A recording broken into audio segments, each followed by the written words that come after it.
Welcome to What's on Your Bookshelf with your hosts, Denise Russo and Samantha Powell. Hi, everyone. Welcome back to another episode of What's on Your Bookshelf.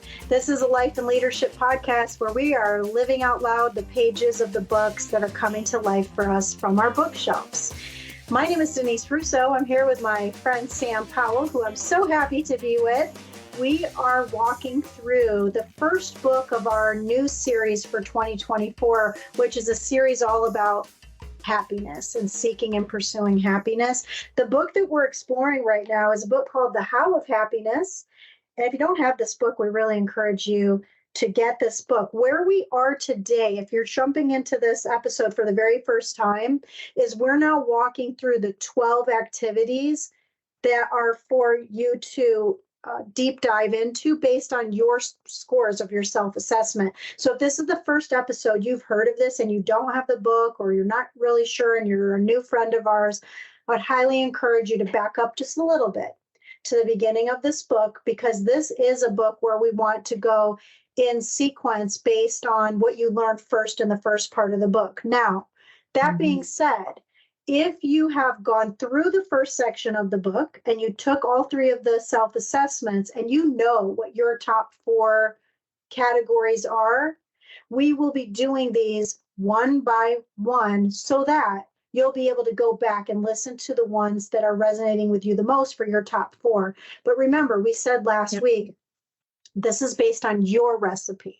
So in order to do that, we can't just give you our recipe for our top 4, or even the order of our top 4, we're going to go through all 12. It just so happens that this one today, the first one, is my number 1. So Sam, super happy to be here with you today, especially to go through this first principle that is the number 1 for me. Yeah, I'm super excited. So this is chapter 4, but in chapter 4, they cover 3 of the happiness activities. So we're just going to focus on happiness activity 1, which is expressing gratitude. Again, so remember, contextually, these are things you can do in your life, in your actions to make yourself more happy. And like Denise said, this is her number 1. This is actually my number 6. I thought it was number 5, but it's number 6 for me, which I was surprised about because this is something I do really like. I guess I just like some other stuff, enjoy other things a little bit more. I don't know. But yeah, this is great. So Denise, when you think about expressing gratitude, what does that look like for you? Without reading the chapter and without because we'll get into what that means here and some things we could do. But when you think about it, because this is your number 1, what is that? It makes me really think about Veggie Tales. So I don't know if you've ever seen these cartoon. I love Veggie Tales. So they're from a company called Big Idea, which I think Big Idea is now owned by Universal Studios, which would be so amazing. If you've never seen the Veggie Tales shows, I encourage you to go out on YouTube and watch them. But there was one that I recall very vividly where there was a song or a story around that a grateful heart is a happy heart. And so when I think about this chapter about practicing gratitude and that the book is the How of Happiness, and this is the happiness number 1 activity, for me, it really resonated that a grateful heart is a happy heart, and that this is about abundance. And this chapter does talk about how savoring this abundance and this, when you even think about what does abundance bring to mind for you, for me, we talked about this last week that we're recording these episodes during a time of the year, which is at the end of last year. We're just with you now in February, but we recorded this episode right before Thanksgiving. And so when I think about abundance and I think about savoring and I think about gratitude, I think about Thanksgiving. And so I'm really looking forward to walk through what some of the activities are that you can do for this particular category. One of the things that I do is I have something called a November to Remember. So every day in November, I put a post out on my social media about something I'm grateful for.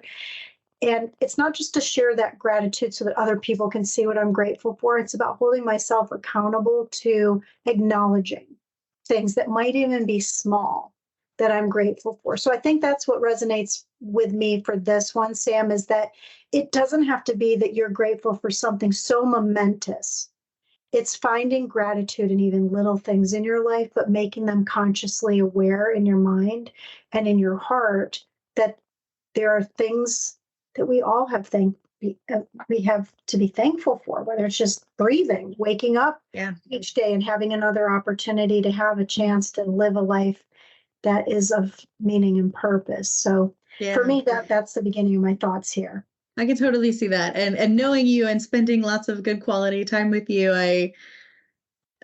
it just like this just pours out of you naturally. So I could totally see how this is your number one, because it just is so much a part of who you are. Like when we did our retreat last fall, you had us do so many different activities that were really this at the end of the day, right? Like we did, some real mindful activities. We did like a mindful lunch. We did a very purposeful, like walk through the park that we did. And your setup every time was in this spirit of gratitude and in this, like, notice today, even if you've been here before, which no one in the group had been to this park before besides you and your husband, but it was like, today will never be here again, right? And just living in this life of appreciation, in this space of gratitude. And that's just who you are so naturally, that like, I totally see it. And you help me think all the time and slow down a little bit to just be grateful for like, today I feel good. Like, right. There's no aches and pains in my body. Some days there are, right? But today there's none. And I feel grateful about that. You and I sit down all the time, but never again will we have this conversation. And, even if we sit down and we, record another episode or whatever, it won't be this. And so to be grateful for this moment and this attitude, like that's something I learned from you every time we talk together. And it pours out of you in everything that you do and you talk about. And if anybody reads your posts online, like, yeah. So I'm resonating with what you're saying here, because I live it every time I experience you, and I'm grateful for that. Yeah, thank you. I think that's what's interesting about this chapter is that you can be grateful in all circumstances if you have your mind and your heart right. And this is about positive thinking too. And it isn't about, sugar-coated, happy, cheerleadery kind of positive thinking. This is about finding positive amidst negative. And you and I both have gone through traumatic experiences personally and professionally. And being able to still find things to be grateful for in and through those experiences is so important. And in fact, this podcast wouldn't have existed if it wasn't for something that was a experience that we didn't ask for in our life with some of our changes in our job. In fact, isn't it funny to think, Sam, when this episode comes out, we will have been gone from our day jobs where we became friends for a year. Isn't that crazy? Yeah. It's crazy. It's funny how fast time goes by. And I don't know. It's super interesting. Super, super interesting. Yeah. And you're right? Like regardless of circumstance, and that's really what this is about, right? Circumstance is 10%. We're in the 40% of what you can control. It's how you live, it's how you act, and it's that attitude of gratitude. I always love that saying because I love rhyming. But that sitting in that space, and regardless of where you are, you can sit in gratitude. I mean, that when my son passed away and we were flooded with support and people showing up and people bringing us meals and, doing all of these wonderful things for us, I felt such gratitude. And so the thank you card that I made was a picture of our son, and it just said grateful on the front, because that was the only word I could describe. And when it came back to work and I realized that people didn't know what to do with me, like didn't know how to talk to me, didn't know how to approach me, didn't know how to be with me in the space that I sent an email to everybody that just said, thank you. I'm so grateful for you. We can talk about anything you want, giving that space for that. But it was in this spirit of gratitude. I was so grateful in the absolute darkest moment of my life because of the actions of other people, right? And there was so much, even in deep loss, to be grateful for. And it's being in a place where you can recognize that gave me happiness in a moment where there was no happiness, right? Like, you think about, you lose your, child or 16-month-old baby, and yet can still experience happiness. And it was because of gratitude, like, right? I was able to be grateful. I was able to express that and to say that. And it's just, you're absolutely right, right? It's just, regardless of circumstances, there is something, if you come to it in the right spirit, if you get your mind and your heart right, you can sit in that space, and you can't do that. And I loved the definition that she has for what is gratitude here. And it comes from another researcher and writer, Robert Emmons, and he defines gratitude as a felt sense of wonder, thankfulness, and appreciation for life. And so when we think about gratitude, I love the felt sense of wonder, because that's it. It's like that awe, like that awe-inspiring, like, I can't believe how, like, wow. Like, I love that definition. I love that too. And it makes me think about, there was a time where it was in 2009, we lost our home to a massive flood. 1,800 homes were destroyed in this massive flood. And I'm talking like 20 feet of water over our house is massive, not just water on your carpet. We lost everything. And I remember this day, it took weeks to be able to, we had to take everything down to even just the electrical wiring in our house, down to the studs of the house. And so lots of people were coming in and out and helping us over time. And there was this one particular day, I saw this older couple walking up the street, and they didn't look like the typical people that were there to help people tear out their drywall and throw away everything they owned into giant dumpsters. It was just something peculiar about these two people, and they seemed very peaceful and they seemed very calm. And I recall them coming up to what was left of the steps of the front of my house, and I was sitting there.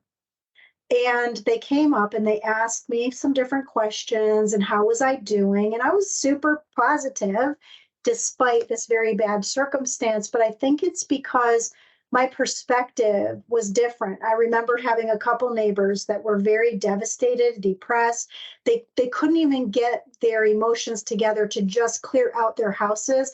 But I think I've always been a person that is a logical thinker. And so I just knew, okay, the house is destroyed. We need to throw things away. And that's all I was focusing on. I didn't really have any emotion behind it. But I recall specifically this lady named Ginger and her husband, Denny, and they said to me, if there's one thing that you wish wouldn't have been destroyed, what would it have been?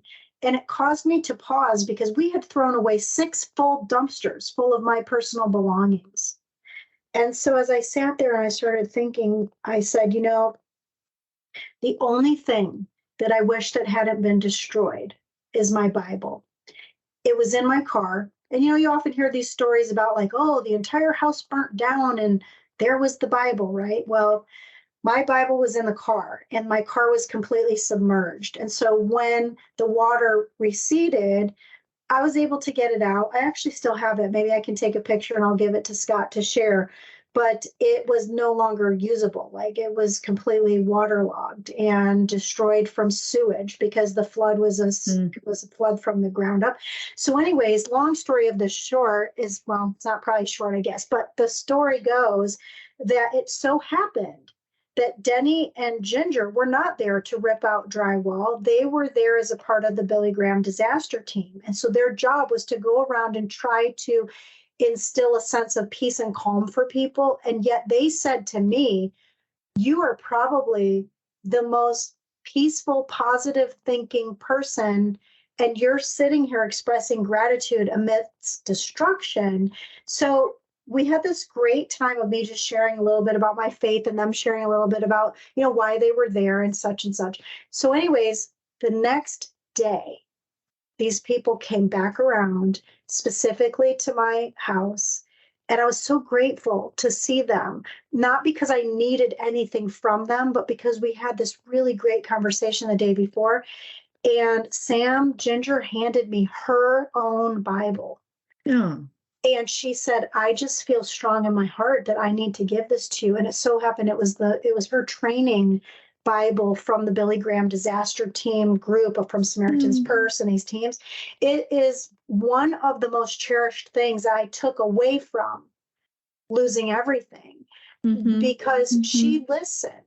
And she listened to this thing that I felt like I had lost, and she wasn't able to replace it with an exact replica of what I lost. But she gave me something more important, which was from her heart. And so and it cost her nothing but her time and her heart to do something. And I'm so grateful for that. And so when I was reading this book, these are things that came to my mind. But I think it's important too to talk about these aren't just about feelings. There's a lot of science behind what happens in our brain when we are grateful. And so one thing I want to point out that happened in the book is it talks about how expressing gratitude, it's a lot more than just saying thank you. So when you think about the scenario of what happened with you with your coworkers and what happened with me with these folks from the Billy Graham disaster team, there's this research that's talked about in the book that's drawing attention to the benefits of being somebody who is a grateful person. It says that people who are consistently grateful have been found to be relatively happier,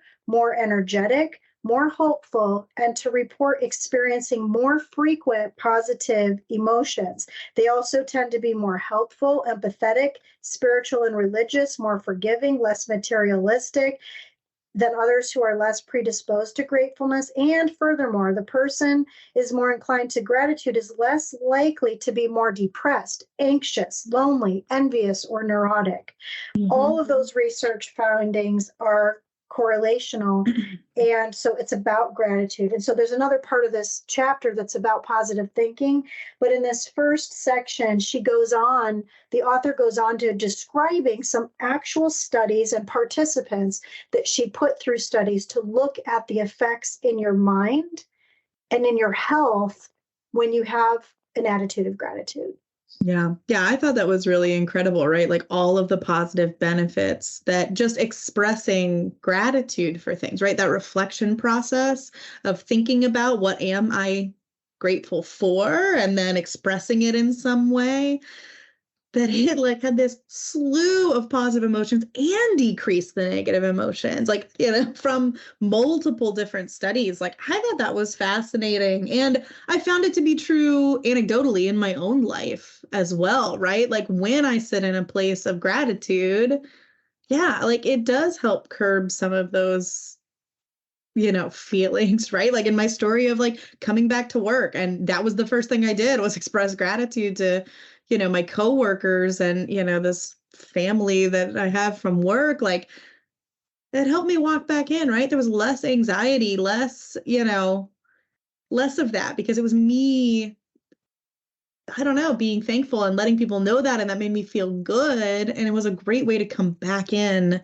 to, quote unquote, normalcy of life. And I've seen it. I see it all the time now when I send somebody a text. It's like, I just want you to know, like, thinking of you, love this, right? I told you off camera, I think, or I think I may have said in the last episode, it took me forever to read this section, forever, because I kept thinking about things. As I was thinking about a study, I would think about something and I was like, oh my gosh, this person, that person, like, and so I kept sending text messages to people. And it was like, thought of you, gonna send you this message, let you know, like, really, really appreciate it. Like, it was great, made me feel wonderful. Like, I was happier, like, as I did it.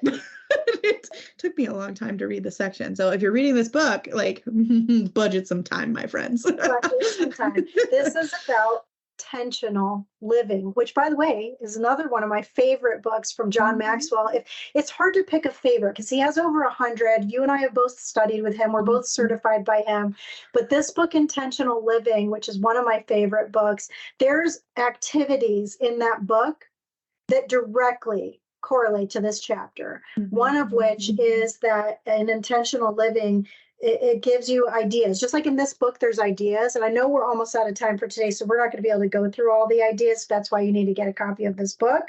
But in the intentional living book, there was a section where you would come up with an activity of gratitude or expressing gratitude. And so the idea was to write a love letter to my kids. They're my most favorite human beings in the entire spinning globe. And so I wrote each of them a letter.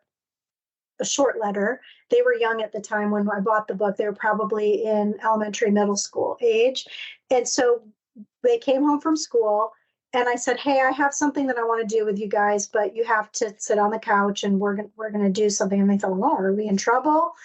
And so knowing who I am, I don't think for even more than a hot second, they thought they were in trouble. They probably just thought that it was going to be something corny or something that would hopefully be fun. And so we sat down, I handed them these love letters and I asked them to read them out loud. And Sam, it's a core memory of mine of that day because I can still see their faces of how happy they were by reading words that were my words of my gratitude and love for them. And it all happened because in this book, Intentional Living, it said to do what you did even with your friends with the text messaging, do something. You can say something and do nothing. Yeah. The results you have in your life are about doing, not just thinking. It starts with your thoughts, but your thoughts have to turn into an action of some sort for you to have the outcomes that you want. So the book does talk about 8 ways that gratitude can boost your happiness. There's really great ways there. It also talks about ways you can practice gratitude. One of the ways, I know that we'll talk about this actually in a much future episode, it's about journaling. And so one of our books that we'll walk through, you found through journaling, which I think was either The Art of Happiness or it's the Happiness Project journal. Project. Yeah. So we'll be talking about that. There's different things you can do to keep your strategies fresh, how to express gratitude directly to other people and to one another, which is sort of like this one I did with my kids. And then furthermore, there is all kinds of extra activities and guides that the author provides in the book that are in the appendix. So it's like you said, you could read this one chapter and think, well, gosh, how are we going to create an entire episode on 5 pages? There's so much more to it. And it's about living these things out loud. So as you think about that, Sam, and what we were talking about today, I know we didn't get to dive into having a positive mindset and positive thinking, but what are some things for you that stand out in this number one principle or activity of expressing gratitude? Yeah, I think that's like how to express gratitude, right? So this goes through why gratitude is so great. And then, these 8 different ways that it does it. And I loved some of those. I think my favorite, I don't even know if that I could really pick a favorite one, but it really, like it encourages like social bonds and it, helps to like inhibit some of the things that you don't want to do, right? Like comparison to others, like all this sort of stuff. But the ways that she gives to do this, and she gives 4 like big topics, but it's the gratitude journal, which is great. And like, you see that everywhere, like write it down and things like that. But, and then she talks about like other pathways to gratitude. And sometimes it's just inviting people into your experiences. One of the things I highlighted that I hadn't thought about as an expression of gratitude was introduce a visitor to the things, people, and places you love, like somebody new. And then I thought about that, like not even physically, like, oh, a visitor to my town, I would show them things I love, but just a visitor to my life, right? And telling people things I love. And it reminded me of, I was at a women's networking event this week, and we were in a clothing store. So it was at one of our local businesses that's a nonprofit that sells women's clothing, right? Like you can donate your clothes and then they resell it, but they do a lot of like helpful for women who have nothing, right? The only thing they have is the clothes on their back. And so they'll help, in that's the nonprofit side of it, but you can go in and shop in their store and they have great stuff. But we were talking about reusing clothes, and we got on the topic, of course, that like all women do, about like the bridesmaid dresses that you never because the bride always tells you, oh, I bought this so you could wear it again. And like, you never, ever, ever can wear it again. One of my very good friends who I just love dearly, she was one of the bridesmaids in my wedding. My son was born, my oldest son was born at my wedding, at my baby shower. She gave me a quilt. And this quilt was beautiful. It had like these little cute squares of like animals and stuff. And, like it was yellow and green and beautiful. And I was like, oh, this is beautiful. This is lovely. And she said, the green squares on the quilt are the dress that I wore in your wedding. I took my bridesmaid dress, we chopped it up. She's like, the trim around the outside is the lining of the dress. They used all the pieces they could of the dress. And it was a short dress. We got married in the summer. They took this whole thing and she made it into this beautiful baby quilt. And it was this like beautiful, like it's one of my favorite gifts. I think about it all the time. I've used it with both of my kids. Like it's hanging in a room right now. It's lovely. But I thought about this, inviting someone into your space, into your life, right? Into the things that you love as a way of showing gratitude. And so I told two women this story as we were talking about and joking about the dresses. And they were both like, the one that he was like, oh my gosh, I got chills, right? And it was an expression of gratitude, right? I'm forever so grateful for this gift. It touches my heart. And every time I tell that story, people are like, oh my gosh, I've got to go look at the dresses I've got in my closet, and things like this. But this, like, it was just inviting visitors in my life into the things that I love as an expression of gratitude. And like, it was a total reframing for me. So as I read this section, as I was having this experience, that was I thought of, and I just love that, right? That expressing gratitude doesn't have to be the writing in the journal. That's not for everybody. Or expressing gratitude doesn't have to be sending the text message, because maybe that's not for everybody. But expressing gratitude can be telling the story of the thing that you're so very grateful for to the visitors in your life. And I loved that reframing of that process. So it's like, as we close this chapter out, we thought about what are the things I loved. I really liked that. And I liked how she framed up, keeping it fresh, and that real gratitude comes from when you're just a little bit outside of, like you're doing things that are new and fresh and whatever, right? If I told that story every day to every person, it would lose its effect. But, kind of doing those things and taking that space. I thought she framed it up so lovely. So that was what I loved. So anywho, what about you? What did you like? One, that's beautiful, and I can't wait to see the quilt. Yeah, I'll send you a picture.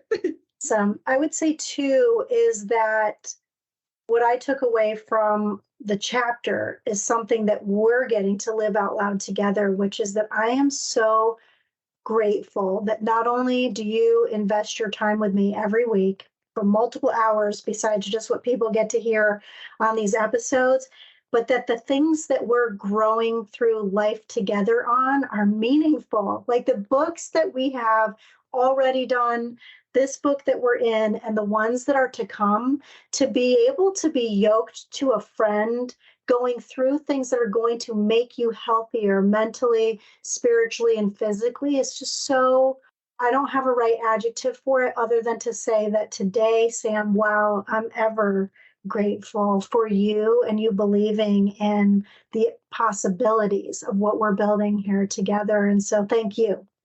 Yeah. Well, that's so lovely. I appreciate that. And I'm always like, every time we do this, I'm so grateful for you inviting me into this space and saying like, hey, because it started with that wooden book that we did. Like, hey, I've got this sports book that you might really like. I think we should do this. And you invited me. Right? Because that led us to Atomic Habits. It led us to this book. And like, it's funny how just the little invitations into your space can create an opportunity for gratitude. And I'm forever grateful for this experience because I've loved it. It has created a conversation with people in my life. My grandmother and I just talked about it this week. Actually, she called me and we were talking about some stuff and she was like, I love it. I'm listening to, because Atomic Habits is airing right now. And she's like, I love it. She's like, I love listening to you, Denise. I can't wait to meet her one day. It's like, all right, we'll make it happen, Grandma.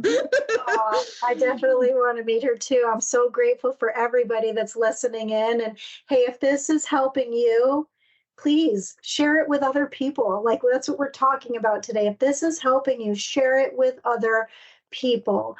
It helps us too, because the more people that listen, then people get exposed to the information. And it isn't about the Sam and Denise show. It isn't even about Scott. And Scott, we're grateful for you too. You're behind the curtain here doing Absolutely. all the editing, and it's so vital that you're a part of this. But we're doing this because it's helping ourselves.